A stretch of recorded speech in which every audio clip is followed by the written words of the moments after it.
What happens when a routine traffic stop turns into a case of racial profiling? And what if the person being targeted is not just another citizen, but an FBI agent? This is the story of how one officer's prejudice led him straight to a courtroom, where justice was waiting. On a quiet afternoon in Atlanta, Georgia, FBI Special Agent Olivia Daniels was heading home after a grueling week of fieldwork. A seasoned investigator with over a decade of experience, she had cracked some of the toughest cases in her career. But on this day, Olivia wasn't in a courtroom or chasing leads. She was just a black woman driving her car through a suburban neighborhood. As she approached a stop sign, flashing blue and red lights appeared in her rearview mirror. She pulled over, confused but calm, as a police cruiser came to a halt behind her. A white officer, later identified as Officer Jack Peterson, exited his vehicle and approached her car. "License and registration," Peterson barked, his tone curt and commanding. Olivia complied, her expression neutral. "May I ask why I'm being stopped, officer?" Peterson's eyes narrowed as he scanned her documents. "You match the description of someone reported for suspicious activity," he said, his words laced with vague accusation. Olivia knew exactly what this was: racial profiling. But instead of reacting, she remained composed, her FBI training kicking in. Unbeknownst to Peterson, her car was equipped with a high-tech dashboard camera, recording every word, every gesture. What unfolded next would shock the precinct, the courtroom, and the public. Officer Peterson's assumptions led to an unlawful arrest, but Olivia's calm demeanor and the undeniable evidence she gathered turned the tables in a way no one saw coming. What would you do in this situation? Let us know in the comments. And don't forget to like and subscribe for more stories that reveal the truth behind the headlines. Special Agent Olivia Daniels was no stranger to challenges. As one of the most decorated FBI agents in Atlanta, Georgia, her sharp instincts and calm demeanor had earned her a reputation as a relentless investigator. Over her 12-year career, she had dismantled crime syndicates, solved cold cases, and even gone undercover in high-stakes operations. But none of her training or experience prepared her for what would happen on that fateful day. On a breezy afternoon, Olivia was driving through the quiet streets of Dunwoody, a suburban area just outside Atlanta. It was a part of town known for its affluent, predominantly white residents. She was heading home after a long week, dressed casually in jeans and a sweatshirt, her FBI badge tucked away in her bag. As Olivia approached a stop sign, the familiar flash of red and blue lights filled her rearview mirror. Her brow furrowed in confusion. She hadn't been speeding, and her car was in perfect condition. With a deep breath, she signaled and pulled over to the side of the road. The police cruiser came to a halt behind her, and out stepped Officer Jack Peterson. A tall, imposing figure in his early 40s, Peterson was known around the precinct for his aggressive policing style. To him, Olivia was just another driver, a black woman in a nice car in the wrong neighborhood. "License and registration," Peterson demanded, his tone devoid of politeness. Olivia complied without hesitation, handing over her documents. "May I ask why I'm being stopped, officer?" she asked, her voice steady but firm. Peterson glanced at her license, his lips curling slightly. "You match the description of someone reported for suspicious activity," he said. Olivia raised an eyebrow. Suspicious activity? Driving while black, she thought but didn't say. Instead, she kept her hands visible on the steering wheel, her FBI training kicking in. Peterson leaned closer, peering into her car. "Where are you headed?" he asked, his tone sharp. "Home," Olivia replied, keeping her answers brief. But Peterson wasn't satisfied. "Step out of the vehicle," he ordered. Is there a reason for that, officer? Olivia asked, her calm demeanor masking the growing tension. You're being uncooperative, Peterson snapped. Olivia knew she had done nothing wrong, but years of experience had taught her that escalating the situation wouldn't help. She slowly opened the door and stepped out, her movements deliberate and measured. Peterson began questioning her further, his tone growing increasingly hostile. What are you doing in this neighborhood? Do you live around here? Yes, I live about 5 minutes away, Olivia replied. Peterson's skepticism was evident. And what's in the bag? He asked, pointing to her tote bag on the passenger seat. Olivia took a deep breath. That's my personal property. Peterson's expression hardened. Turn around and put your hands on the hood.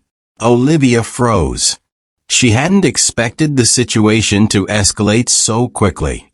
But she complied, knowing her car's dashboard camera and the body camera she wore under her sweatshirt were recording everything.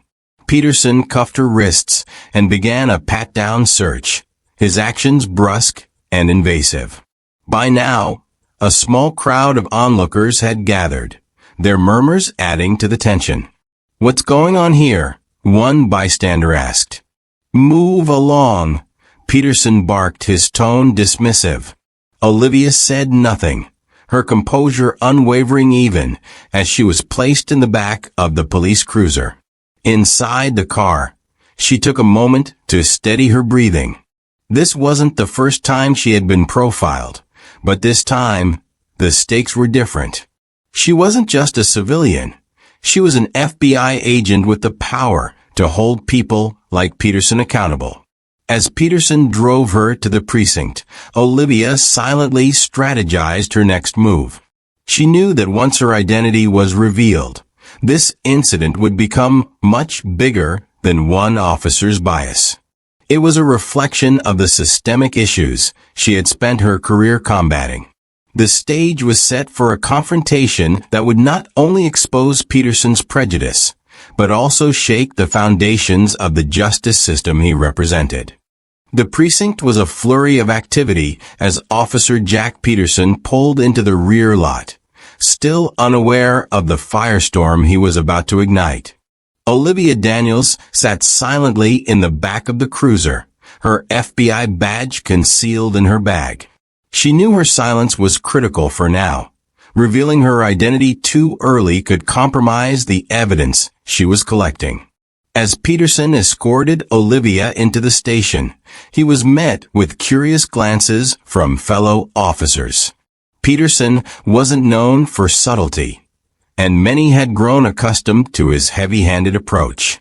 Caught this one being shady in Dunwoody, he said dismissively to the desk sergeant, Officer Mark Reynolds. Reynolds glanced at Olivia. What's the charge? Peterson hesitated for a moment. Suspicious activity, he said vaguely. Olivia bit back a retort, maintaining her calm demeanor. She was led to a holding area, where Peterson began processing her paperwork. While seated, Olivia subtly tapped the small button on her body camera, ensuring it continued recording. Every word, every action was now evidence. Empty your bag, Peterson ordered, sliding her tote across the desk. Olivia remained composed as she opened the bag, carefully placing her personal items on the counter. Peterson's eyes froze as he noticed her FBI badge and ID. For a moment, the room was silent. What is this? He asked, his tone a mix of disbelief and irritation. Olivia met his gaze. Special Agent Olivia Daniels, Federal Bureau of Investigation, she said, her voice steady and authoritative. The room went still. A few officers exchanged uneasy glances, realizing the gravity of the situation. Peterson's face reddened, his bravado faltering. This doesn't mean anything, he stammered. You were still acting suspicious. Reynolds stepped in, his voice low. Jack, are you sure about this? She's FBI. Peterson bristled. Doesn't matter. She's not above the law. Olivia calmly interjected. I agree, Officer Peterson. No one is above the law. That's why I've been recording this entire interaction, both on my dashcam and my body camera. Every word, every action, including the baseless accusation that led to my unlawful arrest. Peterson's confidence wavered further. He knew this wasn't just another routine stop gone wrong. Olivia's calm, strategic demeanor made it clear that she was in control, even as she sat in handcuffs. Reynolds, sensing the storm brewing, stepped aside to call the precinct captain. Within minutes, Captain Ellen Greer arrived, her expression a mix of irritation and concern. A no-nonsense leader, Greer had little patience for mistakes that could tarnish the department's reputation. Agent Daniels, Greer began, glancing at Olivia's badge. I've been briefed on who you are. Can you explain what's going on here? Olivia straightened in her seat. I was unlawfully detained and arrested by Officer Peterson after being racially profiled during a routine traffic stop. I have recorded evidence of the entire encounter, which I will be submitting to my superiors. Greer's eyes flicked to Peterson, who looked increasingly uncomfortable. Is this true, Peterson? She matched a description. Peterson said defensively. It wasn't about race. Olivia tilted her head slightly. And what description would that be, officer? A black woman driving a car in Dunwoody. The tension in the room was palpable. Greer sighed heavily. Peterson, we'll need to review the footage. For now, Agent Daniels, you're free to go. Your belongings will be returned immediately. As Olivia gathered her things, she addressed Peterson directly. This isn't over. The FBI will be conducting a formal review of this incident. I'd advise you to start preparing your defense. Peterson's face darkened, but he said nothing. He knew the weight of what had just occurred, but was too proud to admit defeat. Walking out of the precinct, Olivia dialed her superior at the FBI. It's done, she said simply. I have everything we need. What's next? Her superior asked. We press charges, Olivia replied, her voice resolute. And we don't just stop with Peterson. We're going after the entire system that enables officers like him. The wheels of justice were now in motion. Peterson's world was about to collapse, and Olivia Daniels was determined to ensure that this wasn't just about holding one officer accountable. It was about exposing the systemic rot that had allowed such behavior to persist for so long. The fallout from the incident began almost immediately. By the next morning, the FBI had formally filed charges against Officer Jack Peterson, accusing him of racial profiling, unlawful arrest, and abuse of power. Special Agent Olivia Daniels had submitted her evidence. The body camera footage, the dashcam recording, and a detailed account of the encounter. The case wasn't just a black mark on Peterson's record. It was a spotlight on the systemic issues within the department. At the Atlanta FBI field office, Olivia sat across from her superior, Special Agent in Charge Marcus Taylor. Taylor, a tall and imposing figure in his mid-50s, reviewed the evidence carefully. This is airtight, he said, glancing up at Olivia. You handled this perfectly. But you know this isn't just about Peterson. Olivia nodded. It never was. He's part of a larger problem. This case is an opportunity to push for real accountability. Taylor leaned back in his chair. We'll pursue this through the courts, but don't underestimate the backlash. Peterson has allies, and they won't go down quietly. Meanwhile, at the Atlanta Police Department, the atmosphere was tense. Captain Ellen Greer had ordered an internal review of Peterson's actions, but the results were damning. The recordings left no room for doubt. Peterson had acted with blatant prejudice. Worse, additional complaints against him began to surface as other victims came forward. "Do you realize what you've done?" Greer said, confronting Peterson in her office. "You've jeopardized this entire department with your recklessness."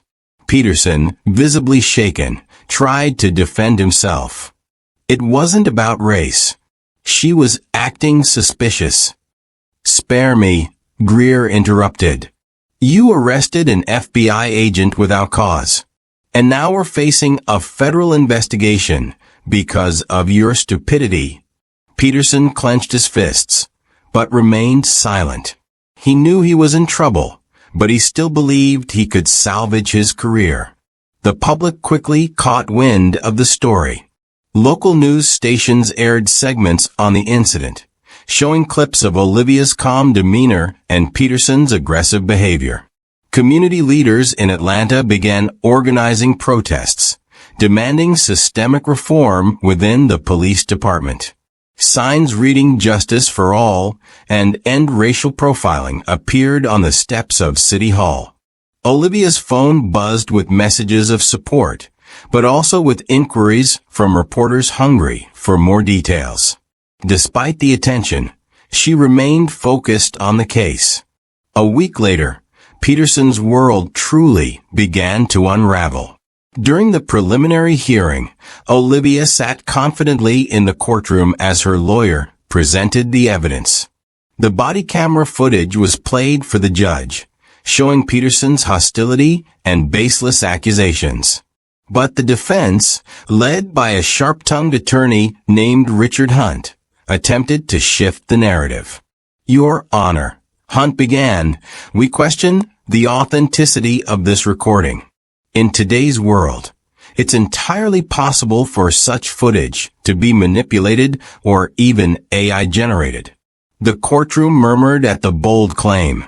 Olivia's expression didn't change, but internally, she bristled at the audacity that I.O. Her lawyer, Anita Cole, immediately objected. "Your Honor, this is a desperate attempt to discredit undeniable evidence. The recording has already undergone forensic analysis by the FBI." The judge looked to Hunt. "Do you have evidence to support your claim, Counselor?" Hunt hesitated. "We request an independent analysis of the footage to ensure its authenticity." The judge nodded. "Very well. The court will allow a third-party examination of the evidence. We'll reconvene once the results are available." As Olivia left the courtroom that day, she knew the defense's tactics were designed to delay and distract. But she also knew the FBI's capabilities. The recordings would withstand any scrutiny. Back at the FBI office, Taylor assured her, "Let them analyze it. Every test will confirm what we already know. This isn't just about Peterson anymore. It's about exposing the entire system that shields officers like him." Olivia nodded, her resolve unshaken. This isn't just a case. It's a message. The pressure continued to mount for Peterson. As he awaited the analysis results, more allegations against him surfaced, including past incidents of excessive force and racial bias. His once solid reputation within the department crumbled, leaving him isolated and desperate. When the analysis results finally came in, they confirmed what Olivia and her team already knew. The recordings were 100% authentic. Presented with this irrefutable evidence, the defense's argument collapsed. The case was now poised to move to trial, where the focus would shift from Peterson's actions to the broader systemic issues that allowed such behavior to persist. For Olivia, this was the real battle, a fight not just for her own justice, but for accountability and reform on a larger scale. The weeks leading up to the trial were marked by intense preparation on both sides. For Olivia Daniels, this wasn't just a personal battle. It was an opportunity to bring systemic reform into the spotlight. As the FBI ramped up its case, Olivia worked closely with Anita Cole, her sharp and determined attorney. Anita, known for her no-nonsense approach, was meticulous in building a case that would leave no room for doubt. This isn't just about Peterson, Anita reminded Olivia during one of their late-night strategy meetings. We need to show how his actions reflect a larger pattern of bias within the department. That's how we ensure this case has lasting impact. Olivia nodded. We have the evidence. Now we just need to make sure the jury understands the stakes. Anita had assembled a formidable team, including forensic experts, character witnesses, and data analysts who had combed through Peterson's history. The body camera and dashcam recordings were the centerpiece of the case. But Anita planned to introduce additional evidence, a pattern of complaints against Peterson for racial profiling and excessive force. Meanwhile, Peterson's defense team, led by Richard Hunt, scrambled to counter the growing mountain of evidence. Hunt's strategy relied on creating doubt, challenging the FBI's methods, questioning Olivia's motives, and portraying Peterson as a dedicated officer who had been unfairly targeted. In a tense meeting with his legal team, Peterson was visibly agitated. This whole thing is a witch hunt, he said, pacing the room. They're just trying to make an example out of me. Hunt raised a hand to calm him. We have to stick to the narrative, Jack. You acted within the scope of your duties. We'll argue that this is a misunderstanding, not misconduct. But the recordings, Peterson began, only to be cut off. We'll deal with the recordings, Hunt said firmly. The goal is to cast doubt, not to prove innocence. All we need is one juror to hesitate. At the FBI field office, Olivia and her team were preparing for every possible counterargument. Marcus Taylor, her supervisor, had taken a personal interest in the case, ensuring the Bureau's full support. We're not just backing you as an agent, Taylor said during a briefing. We're making it clear that no one, not even law enforcement, is above the law. One of the FBI's most compelling pieces of evidence was a detailed analysis of Peterson's past cases. A data analyst presented the findings during a strategy session. Over the past 5 years, Peterson has disproportionately targeted black drivers during traffic stops, issuing fines or making arrests at nearly double the rate of his colleagues, the analyst explained. Anita's eyes narrowed as she reviewed the report. This is exactly what we need to show the jury. This isn't an isolated incident. It's a pattern. Community leaders also rallied around Olivia's case. Civil rights organizations organized protests and town hall meetings, drawing attention to the broader issues of racial profiling and police misconduct. Olivia attended one such meeting, where she addressed a crowd of supporters. This isn't just my fight, she said, her voice steady but passionate. This is about holding a system accountable. It's about ensuring that no one else has to go through what I experienced. The crowd erupted in applause, chanting, "Justice for all." As the trial date approached, tensions within the Atlanta Police Department reached a boiling point. Captain Ellen Greer, under pressure from both the media and the community, announced sweeping internal reforms, including mandatory bias training and an independent review of officer conduct. But for Peterson, these changes came too late. Isolated and under scrutiny, he began to realize the full extent of the consequences he faced. Hunt, ever the strategist, tried to keep him focused. Jack, the moment you lose your composure, we lose the case. Stay calm. Trust me to handle this. Peterson nodded reluctantly, but the cracks in his confidence were starting to show. As Olivia and Anita finalized their preparations, they knew the trial would be about more than just one officer's actions. It was a chance to expose a system that had allowed those actions to go unchecked. "This case is bigger than me," Olivia told Anita during their final meeting before the trial. "It's about justice for everyone who's been silenced or ignored." Anita smiled. "And that's exactly why we're going to win." The stage was set for a courtroom battle that would not only determine Peterson's fate, but also challenge the very foundations of systemic injustice. The Atlanta courthouse buzzed with tension as the trial began. Spectators filled the gallery, eager to witness the proceedings that had become a lightning rod for discussions about racial profiling and police accountability. Reporters lined the steps outside, microphones in hand, waiting to broadcast every detail of the trial. Olivia Daniels entered the courtroom alongside her attorney, Anita Cole, exuding calm determination. She had faced countless challenges in her FBI career, but this was different. This wasn't just about her, it was about exposing a broken system and ensuring justice was served.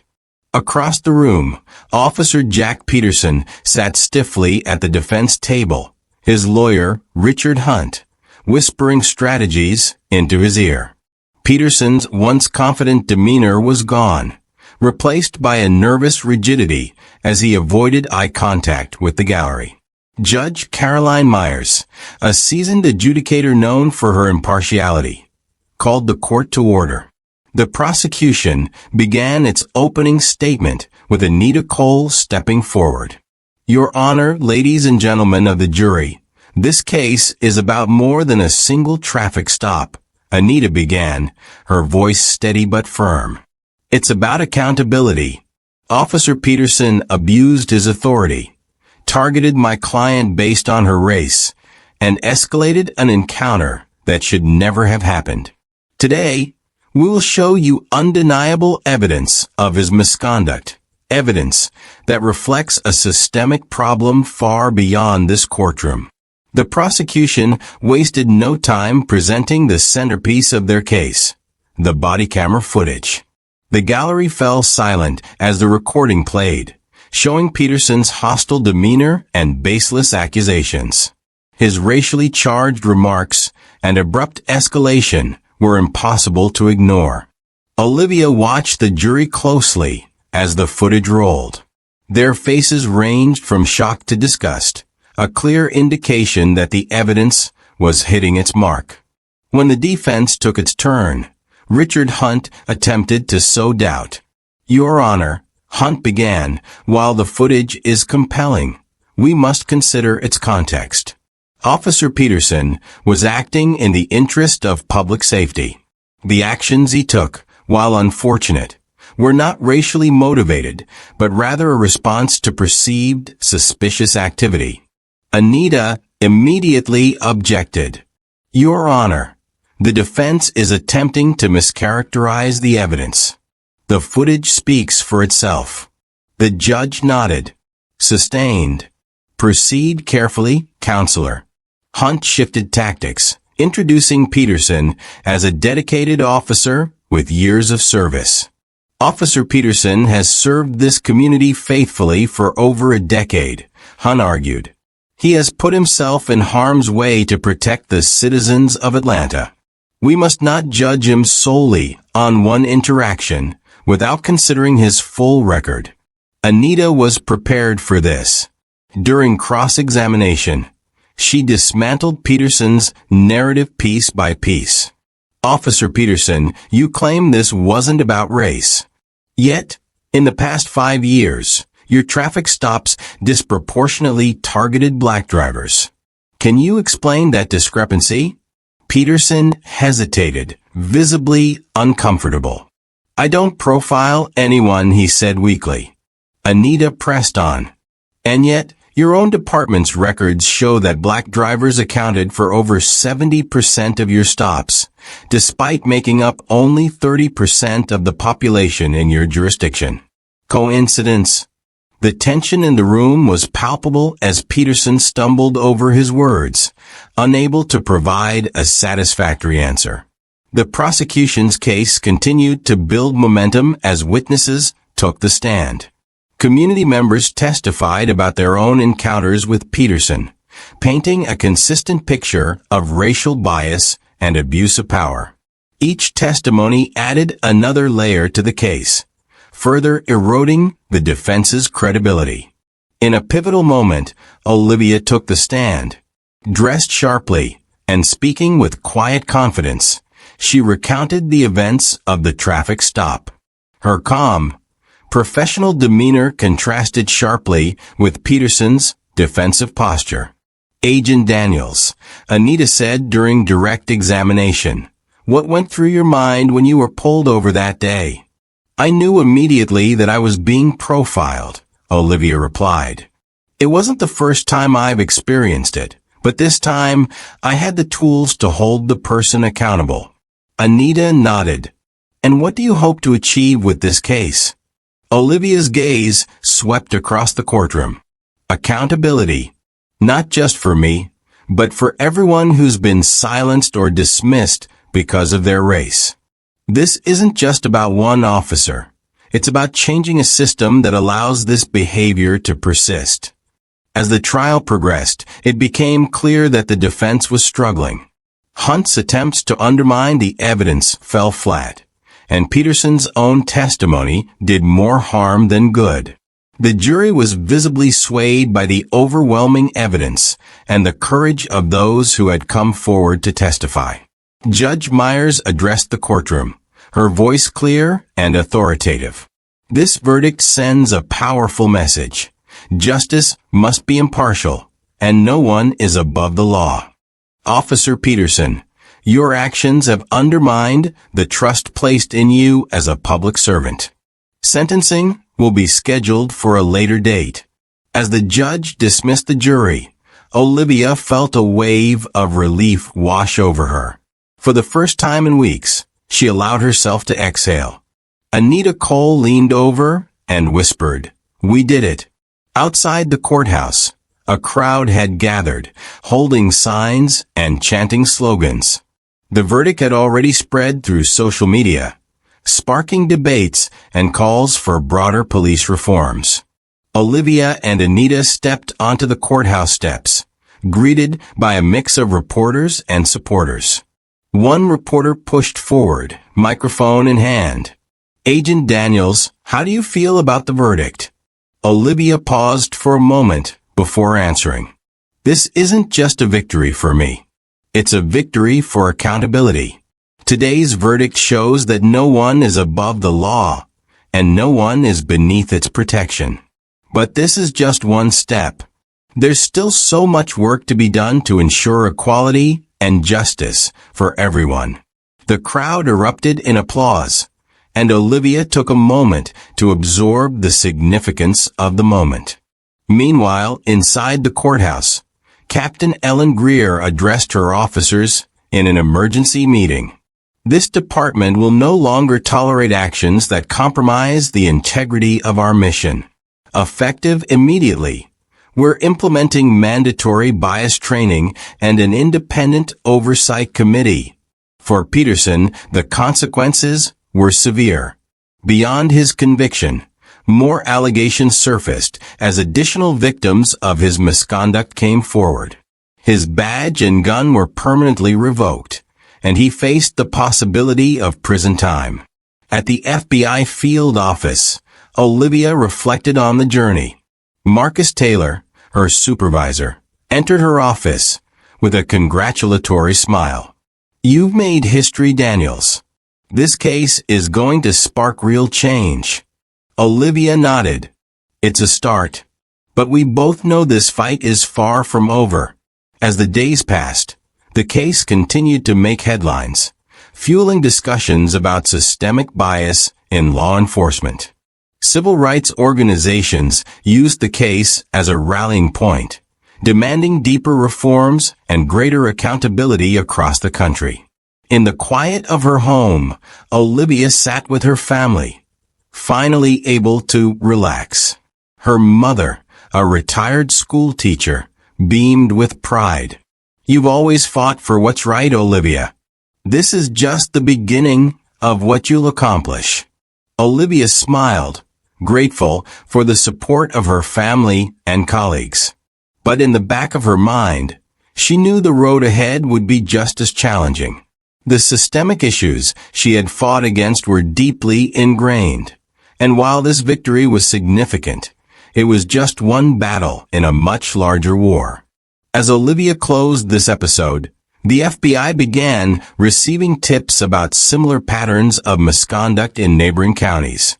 The evidence hinted at a broader network of corruption that reached beyond Atlanta, leaving Olivia and her team with a new mission. Do you want to see Olivia's next battle? Should the fight against systemic corruption continue? Let us know in the comments. And don't forget to like, subscribe, and share to help us uncover more stories of justice and truth. The next episode might be the most shocking yet.